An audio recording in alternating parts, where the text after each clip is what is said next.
మాటలు ఎక్కువైనాయడా సార్కి అలాగే నా ఉపాధ్యాయులందరికీ పిల్లలకి హ్యాపీ న్యూ ఇయర్ శుభాకాంక్షలు. బాగా ఎంజాయ్ చేస్తున్నారు కదా,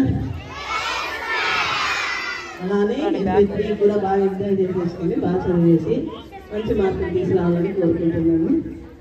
బాగా చదువుకోవాలా అదేను నా కోరిక. ఎందుకంటే నేను కూడా బాగా బీటింగ్ చేసి బాగా కొడుతూ ఉంటాను పిల్లలని. అన్నదానం కోరుతుంది పిల్లలకు, పేరెంట్స్కి. ఎందుకంటే మీ తల్లిదండ్రులు ఎంతో కష్టపడి ఫీజు కడుతుంటున్నారు. గవర్నమెంట్ స్కూల్లో ఫ్రీ అన్ని ఎడ్యుకేషన్ ఇస్తున్నా కూడా కానీ స్కూల్కి పంపిస్తున్నారు. సార్ కూడా రాత్రి వాళ్ళు చాలా కష్టపడుతుంటారు.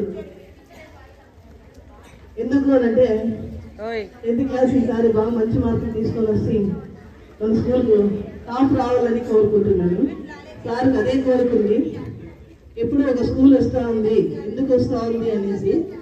కానీ అక్కడ చూస్తే ఎడ్యుకేషన్ అయితే లేదు. ఎందుకంటే నాకు తెలుసు, నేను ఆ స్కూల్లో వర్క్ చేసిన. సార్ అంత కేర్ తీసుకోరు. అక్కడ ఓన్లీ 10 to 11 వరకు మాత్రమే ఆ కరస్పాండెంట్ సార్ చదివిస్తారు. కానీ ఇక్కడ సారు 7 to మీకు లర్నింగ్ చేపిస్తూనే ఉంటారు. 10 వరకు మళ్ళీ మార్నింగ్ లేపడము అలాంటివి చేస్తుంటారు. ఎందుకంటే నేను ఆ స్కూల్లో వర్క్ చేసినాను కాబట్టి నేను ఆ స్కూల్లో 3 years వర్క్ చేసినాను. కానీ ఇంత కేర్ తీసుకొని ఎవరు కూడా చేయరు. అక్కడ ఆ స్కూల్ ఏదో తెలుసు కానీ చెప్పకూడదు. ఎందుకంటే ఆ స్కూల్ బ్లేమ్ చేసినట్టు ఉంటుంది. కానీ మన స్కూల్లో అంత కష్టపడుతున్నా ఎందుకు ఫస్ట్ ర్యాంక్ రావడం లేదు? మీరు మీ తల్లిదండ్రులు కొంతమంది, మొన్న ఒక అమ్మాయి ఇన్సిడెంట్ జరిగింది. ఎందుకు సార్ కొడుతున్నాడు? మీరు చదువుకోవాలనే కదా కొడుతున్నది. ఎవరో చనిపోయిన దానికి 3 days హాలిడేస్ తీసుకుంటే ఆ అమ్మాయి లైఫ్ ఎలా ఉంటుంది చెప్పండి. ఇప్పుడు ఏదో 10th క్లాస్ బ్యాచ్ అమ్మాయి 10th లోనే టర్నింగ్ పాయింట్ ఇక్కడ జరిగేది మీకు. కానీ సార్ కొట్టాడు అని చెప్పేసి ఆ అమ్మాయి రాకుండా ఇంట్లో కూర్చోయింది. నేను వాళ్ళ పేరెంట్స్తో కూడా మాట్లాడినాను. కొడితే ఎట్లా వేయడాలు అంటున్నాడు.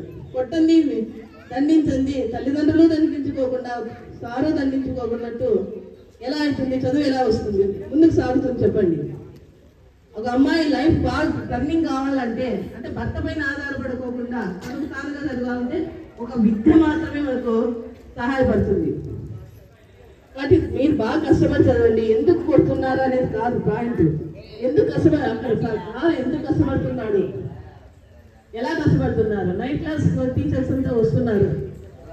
అంటే మీరు కూడా కొంచెం కోఆపరేషన్ చేస్తే మన స్కూల్ టాప్ వస్తుందని నేను కోరుకుంటున్నాను. Thank you sir.